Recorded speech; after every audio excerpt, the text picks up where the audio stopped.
Bonjour à toutes et à tous et bienvenue pour la correction de cet exercice. Alors on a xi, des variables aléatoires identiques et identiquement distribuées de loi de Bernoulli de paramètre p. Et n, une variable aléatoire de loi de Poisson de paramètre lambda indépendante de tous ces xi. Ensuite on donne x oméga qui vaut la somme de i égale 1 jusqu'à n oméga des xi oméga. Et y défini ci-contre. On veut montrer que x et y sont indépendantes.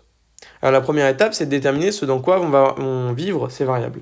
En fait, on en déduit que x de tout oméga, c'est n tout entier.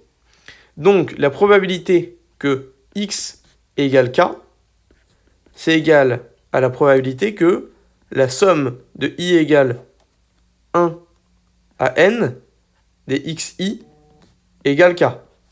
Mais on sait que l'union de petit n égale 0 jusqu'à plus l'infini, de l'événement grand N égale petit n, forme une partition de l'univers.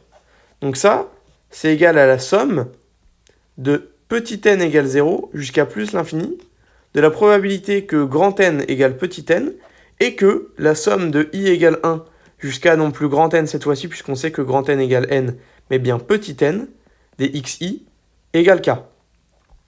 On va utiliser l'indépendance maintenant. Ça, c'est la somme de n égale 0 jusqu'à plus l'infini, de la probabilité que grand N égale petit n, multiplié par la probabilité de la somme de i égale 1 à petit n des xi égale k. Alors, grand N suit une loi de Poisson. Donc on va pouvoir remplacer ça. C'est la somme de n égale 0 jusqu'à plus l'infini de exponentielle moins lambda, lambda puissance n, divisé par n factoriel. Ensuite, on a ici une somme de n variables aléatoires de loi de Bernoulli, indépendantes, qui suivent toutes selon le même paramètre p. Donc là, on a une loi binomiale. Donc là, la probabilité que cette somme soit égale à k, c'est n, c'est k parmi n, probabilité le p puissance k, 1 moins p puissance n moins k. On va essayer de simplifier un petit peu ça. Donc ça, c'est égal à la somme de n égale 0 jusqu'à plus l'infini de exponentielle moins lambda, lambda puissance n, n factoriel. Là, ça, on va le développer, ça vaut n factoriel divisé par k factoriel, n moins k factoriel, p puissance k, 1 moins p puissance n moins k. Alors, on va sortir quelque chose. Donc ça va, on peut sortir le exponentielle moins lambda. On peut sortir le p puissance k, puisque notre somme varie sur n. Là, nos n vont se simplifier. Il nous reste donc la somme de n égale 0 jusqu'à plus l'infini de... On peut aussi sortir le k factoriel. De... Donc ça, je l'ai sorti. Lambda puissance n. N moins k factoriel. 1 moins p puissance n moins k. Et notre somme, on la commence au rang k. Pourquoi? Puisque sinon, n parmi k vaut 0. Donc notre somme commence au rang k. Alors, on va continuer à simplifier ça. Ça vaut donc exponentielle moins lambda, p puissance k, k factoriel, somme de n' égale 0 jusqu'à plus l'infini, en posant n' égale n moins k. On a quand n égale k, n' égale 0. Quand n égale plus l'infini, n' vaut encore plus l'infini. Et donc n, finalement, égale n' plus k. Donc là, maintenant, on peut remplacer. On a donc lambda puissance n' plus k, divisé par n', 1 moins p puissance n'. Qui vaut donc, je peux sortir lambda puissance k. Exponentielle moins lambda, p lambda puissance k, divisé par k factoriel, somme de n' égale 0 jusqu'à plus l'infini, de lambda fois 1 moins p, le tout puissance n, divisé par n factoriel, n', n'. Mais ça, c'est exactement égal à exponentielle de lambda fois 1 moins p. D'accord?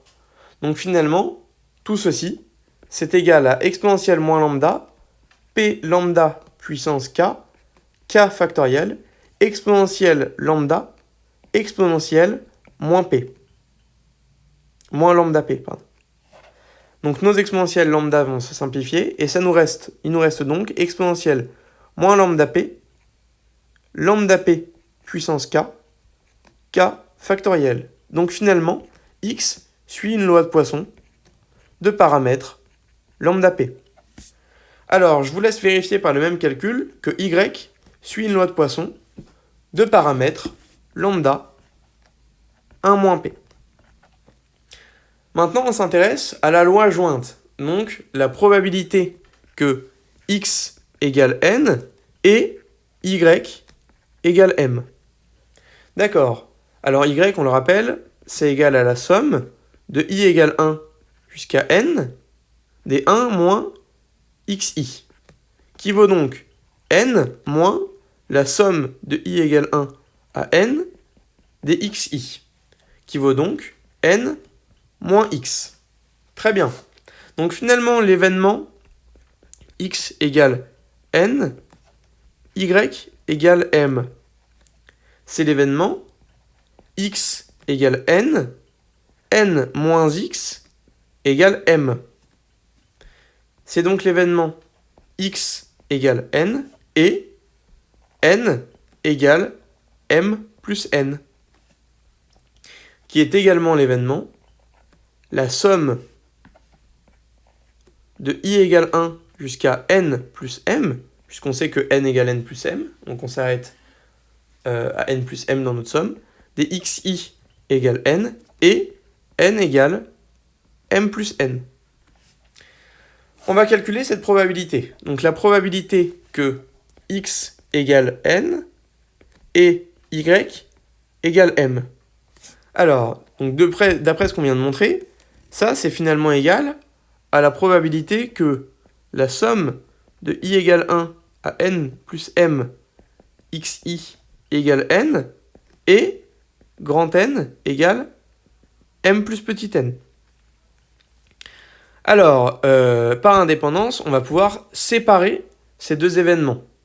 Donc on obtient que c'est égal à la probabilité de la somme de i égale 1 jusqu'à n plus m des xi égale n multiplié par la probabilité que n égale m plus n. Alors maintenant on peut remplacer, donc là on a d'abord une loi binomiale de paramètres n plus m p, donc ça c'est n plus m n, p puissance n plus n moins n. Et la probabilité que n égale n plus m, c'est donc exponentielle moins lambda puissance m plus n, divisé par m plus n factoriel. Alors, ça vaut, une fois qu'on va développer dans cette loi binomiale, dans ce coefficient binomial, le n plus m factoriel va se simplifier avec celui-ci. Donc finalement, il nous reste n factoriel, m plus n moins n factoriel, p puissance n, p puissance m, exponentielle moins lambda puissance n plus m, égale finalement p puissance n, p puissance m, exponentielle moins lambda puissance n plus m, n factoriel, m factoriel. Égale donc lambda p puissance n divisé par n factoriel exponentielle moins lambda multiplié par lambda p puissance m divisé par m factoriel. Alors, on continue un tout petit peu. Pardon, ici en fait, c'était 1 moins p à chaque fois. Hop, dans la loi binomiale, c'est 1 moins p puissance m, 1 moins p puissance m. Et donc ici, on obtient... Oups. Donc ici, on obtient 1 moins p puissance m, lambda, hop, divisé par m factoriel. Ensuite, alors, exponentielle moins lambda, je vais le décomposer comme exponentielle moins lambda fois 1 moins p, fois exponentielle lambda p. Pourquoi Eh bien tout simplement puisque maintenant de moins lambda p.